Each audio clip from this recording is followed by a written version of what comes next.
കർത്താവിൻ്റെ അതിപരിശുദ്ധ നാമം ഈ പ്രഭാതത്തിലും മഹത്വപ്പെടുമാറാകട്ടെ. എല്ലാ സഹോദരങ്ങൾക്കും യേശുക്രിസ്തുവിൻ്റെ അനുഗ്രഹീത നാമത്തിൽ ക്രിസ്തീയ വന്ദനത്തെ അറിയിക്കുന്നു. എൻ മനമേ യഹോവയെ വാഴ്ത്തുക, എൻ്റെ സർവാന്തരംഗമേ അവൻ്റെ വിശുദ്ധ നാമത്തെ വാഴ്ത്തുക. അവിടുത്തെ ഉപകാരങ്ങളൊന്നും മറക്കരുത്. അകൃത്യം മോചിച്ച് സകല രോഗങ്ങളെയും സൗഖ്യമാക്കി ജീവനെ നാശത്തു നിന്ന് വീണ്ടെടുത്ത് ദയയും കരുണയും നമ്മളെ അണിയിക്കുന്ന വാഴ്ത്തപ്പെട്ട കർത്താവിന് നന്ദി നിറഞ്ഞ ഹൃദയത്തോടെ സ്തോത്രം ചെയ്യാം. എൻ മനമേ നീ വീണ്ടും സ്വസ്ഥമായിരിക്കാം. യഹോവ നിനക്ക് ഉപകാരം ചെയ്തിരിക്കുന്നു. അവിടുന്ന്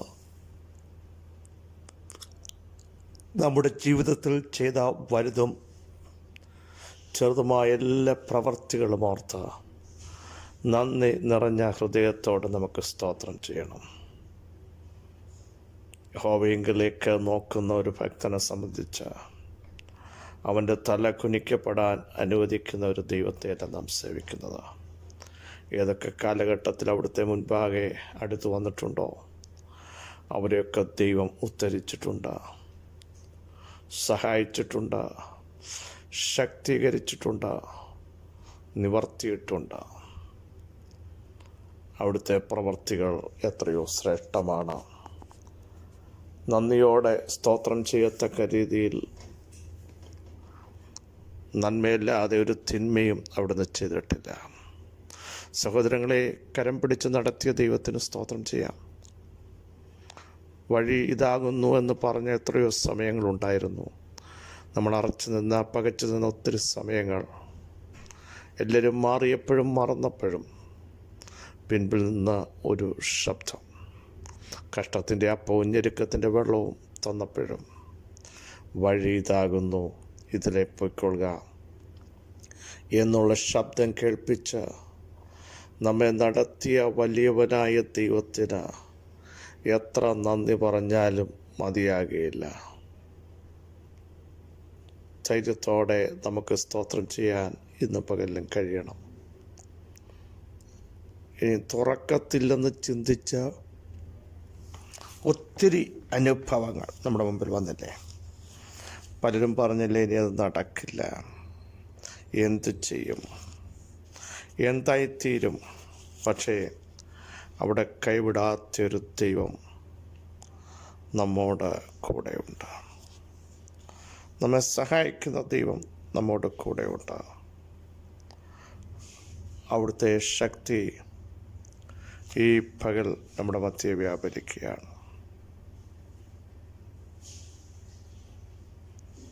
അവിടുത്തെ സാന്നിധ്യം ഇന്ന് പകൽ നമുക്ക് വേണ്ടി വെളിപ്പെട്ട് വരികയാണ്. ധൈര്യത്തോടെ പറയേണ്ട നീതിമാൻ വിശ്വാസത്താൽ ജീവിക്കും. വിശ്വാസത്താൽ പ്രതിസന്ധികൾ രൂക്ഷമായിട്ട് വരുമ്പോൾ പറയണം, ഇതെന്നെ തകർക്കില്ല, എൻ്റെ ദൈവത്താൽ ഞാൻ ഈ മതിൽ ചാടിക്കടക്കും, അവിടുന്ന് തന്നെ ഞങ്ങളുടെ വൈരികളെ മതിച്ചു കളയുമെന്ന് ശക്തമായൊരു പ്രഖ്യാപനം നടത്താൻ ദൈവമക്കൾ തയ്യാറാവണം. വിശ്വാസത്താൽ മാത്രമേ നമുക്ക് സകലത്തെയും ജയിക്കാൻ കഴിയുകയുള്ളൂ. എപ്പോഴും ഓർക്കണമേ, ആഴമായൊരു വിശ്വാസം നമ്മുടെ അകത്ത് കത്തണം. വിഴുങ്ങിക്കളയാൻ വരുന്ന സിംഹങ്ങളുണ്ട്, തീയുണ്ട്. പക്ഷേ തീയുടെ ബലത്തെ കെടുത്തുന്ന ഒരു വിശ്വാസം നമ്മുടെ അകത്ത് ഉണ്ടാവണം, എല്ലാ കാലഘട്ടത്തിലും ഉണ്ടാവണം. അങ്ങനെ നിൽക്കുന്ന സമൂഹത്തെ രക്ഷിക്കാൻ, വിടുവിക്കാൻ, സഹായിക്കാൻ എൻ്റെ കർത്താവ് ആകാശം ചായച്ചിറങ്ങി വരും. നിലവിളിച്ച യഹോവ കേട്ടു, സകല കഷ്ടങ്ങളിൽ നിന്നും വിടുവിക്കുന്നു എന്ന് പറഞ്ഞതുപോലെ വിടുവിക്കുന്ന ദൈവം, സഹായിക്കുന്ന ദൈവം, ശക്തീകരിക്കുന്ന ദൈവം, ബലം കൽപ്പിക്കുന്ന ദൈവം ഇന്ന് പകലിലും നമ്മുടെ കൂടെ ഉണ്ട് എന്ന് എത്ര പേർക്ക് വിശ്വസിക്കാൻ കഴിയും? അവർ ദൈവത്തിന് സ്തോത്രം ചെയ്യാൻ തയ്യാറാകുമല്ലോ. ധൈര്യത്തോടെ നമുക്ക് വീണ്ടും അവിടുത്തെ മുമ്പാകെ എടുത്തു വരാം. നമ്മുടെ കർത്താവ് ജീവിക്കുന്നു, അതുകൊണ്ട് നമ്മൾ ജീവിക്കുന്നു.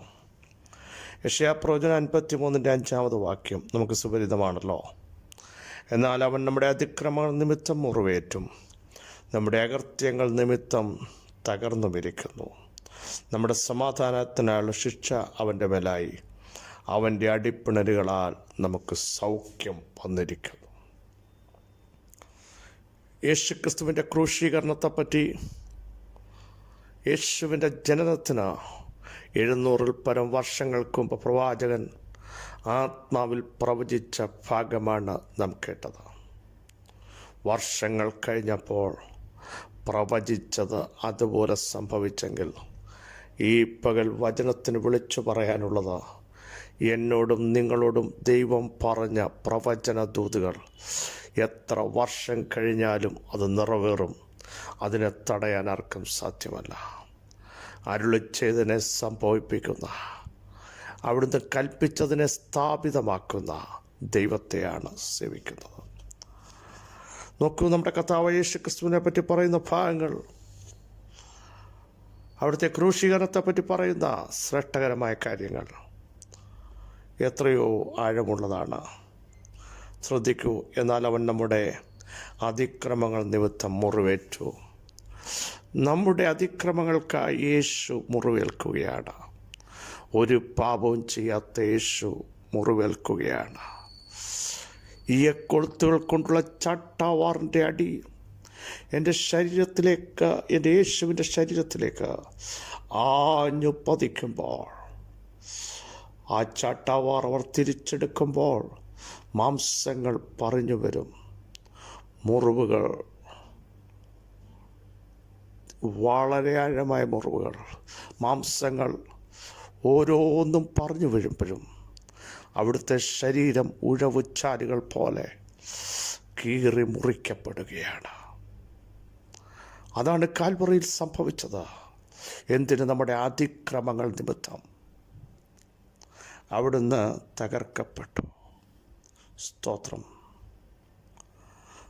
നമ്മുടെ സമാധാനത്തിനു വേണ്ടി എൻ്റെ യേശു ശിക്ഷ ഏറ്റുവാങ്ങുകയാണ്.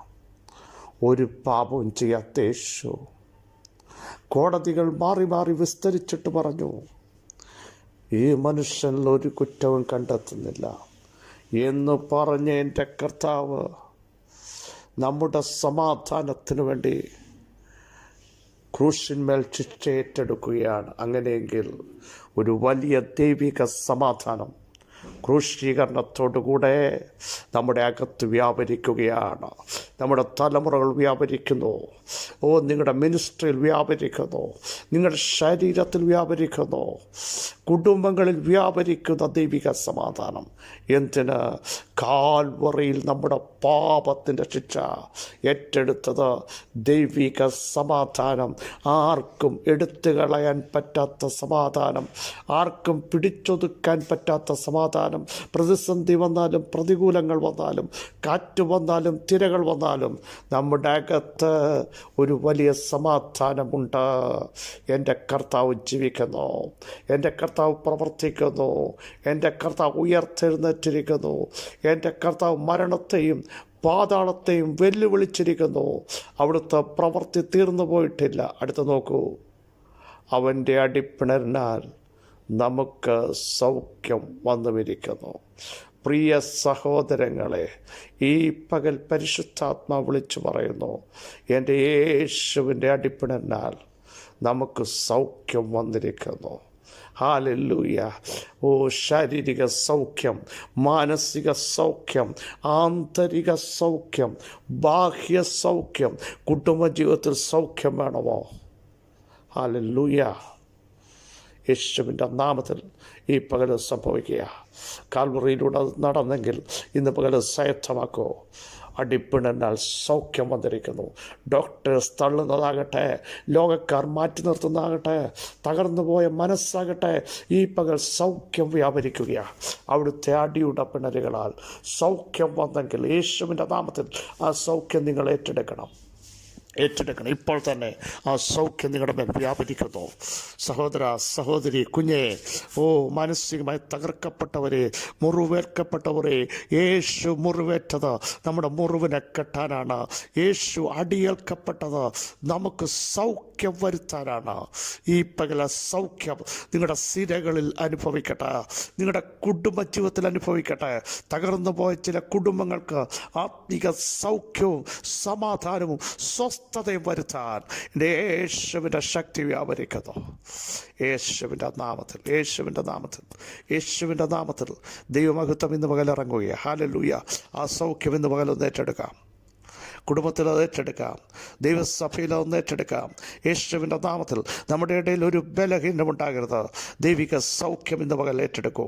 ഈ പകൽ നിന്നെ അലട്ടുന്ന, നിന്നെ തളർത്തുന്ന, നിന്റെ മൈൻഡിനെ ഇടിക്കുന്ന, കോൺസെൻട്രേഷനെ തടയുന്ന ദൂട്ടവ്യാപാരങ്ങൾ നസറേനായ യേശു ക്രിസ്തുവിൻ്റെ നാമത്തിൽ തകർന്നു മാറുകയാണ്.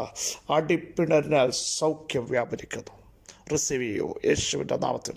ആ സൗഖ്യം ഇന്ന് പകൽ നിങ്ങളുടെ പ്രാർത്ഥനാ മുറിയിൽ റിസീവ് ചെയ്യണം. നിങ്ങളെ അലട്ടുന്ന ചില ഭയങ്ങൾ മാറുകയാണ്. യേശുവിൻ്റെ നാമത്തിൻ്റെ സൗഖ്യം വെളിപ്പെട്ട് വരികയാണ്. നസറേനായ യേശു ക്രിസ്തുവിൻ്റെ അധികാരമുള്ള നാമത്തിൽ ആ സൗഖ്യം വ്യാപരിക്കട്ടെ, ആ വിടുതൽ വ്യാപരിക്കട്ടെ, ആ ദൈവിക ബലം വ്യാപരിക്കട്ടെ. പ്രാർത്ഥിച്ചു തുടങ്ങൂ. സർവശക്തനായ ഞങ്ങളുടെ ദൈവമേ, സ്വർഗസ്ഥ പിതാവേ, കാൽവറിയിൽ അങ്ങ് ഞങ്ങൾക്ക് വേണ്ടി ഏറ്റ ശിക്ഷകൾ ഞങ്ങൾക്ക് സമാധാനം നൽകി തന്നിരിക്കാൻ സ്തോത്രം. ദൈവിക സമാധാനത്തെ അടർത്തുവാൻ ലോകത്തിൽ ഒരു ശക്തിക്കും സാധ്യമല്ല. അങ്ങ് കാൽവറിയിലേറ്റ അടിയുടെ പിണരുകൾ, മുറിപ്പാടുകൾ ഞങ്ങൾക്ക് സൗഖ്യമായി പരിണമിച്ചിരിക്കാൻ ഈ പകൽ നന്ദി പറയുന്നു. യേശുവിൻ്റെ നാമത്തിൽ ജനം വിടുവിക്കപ്പെട്ടതിനായി സ്തോത്രം, സൗഖ്യമാക്കപ്പെട്ടതിനായി സ്തോത്രം. തകർന്ന ചില മൈൻഡുകളെ, ഉടഞ്ഞു പോയ ചിലതിനെ ദൈവം സൗഖ്യമാക്കിയിരിക്കാൻ, ആത്മാവിൽ പുറത്തു കൊണ്ടുവന്നിരിക്കാൻ, അഭിഷേകത്തോടെ ദൈവം അവരെ പുറത്തെടുത്തിരിക്കാൻ സ്തോത്രം ചെയ്യുന്നു. In the name of Jesus ദൈവശക്തി വ്യാപരിച്ചിരിക്കാൻ സ്തോത്രം. സകല മഹത്വവും അവിടുത്തെ പാദപീഠത്തിങ്കൽ മാത്രം അർപ്പിക്കുന്നു. യേശു ക്രിസ്തുവിൻ്റെ ധന്യമുള്ള നാമത്തിൽ കൃപയുണ്ടായി പ്രാർത്ഥന കേൾക്കണമേ. ആമേൻ, ആമേൻ. ക്രിസ്തുവിൽ വാത്സല്യ സഹോദരങ്ങളെ, അവിടുത്തെ അടിപ്പിണരിനാൽ നമുക്ക് സൗഖ്യം വന്നിരിക്കുന്നു. ഈ പകലത് റിസീവ് ചെയ്യൂ. ആ സൗഖ്യം ഏറ്റെടുക്കൂ. പരിശുദ്ധാത്മാവ് നിങ്ങളെ ടച്ച് ചെയ്യുകയാണ്. അടിപ്പിണരിനാൽ വന്ന സൗഖ്യം ഒരു ശക്തിക്കും തടയാവുന്നതല്ല. ഈ വചനങ്ങളാൽ കർത്താവ് സഹായിക്കട്ടെ. ക്രിസ്തയേശുവിൽ നിങ്ങളുടെ സഹോദരൻ പാസ്റ്റർ ബിജു മാത്യു.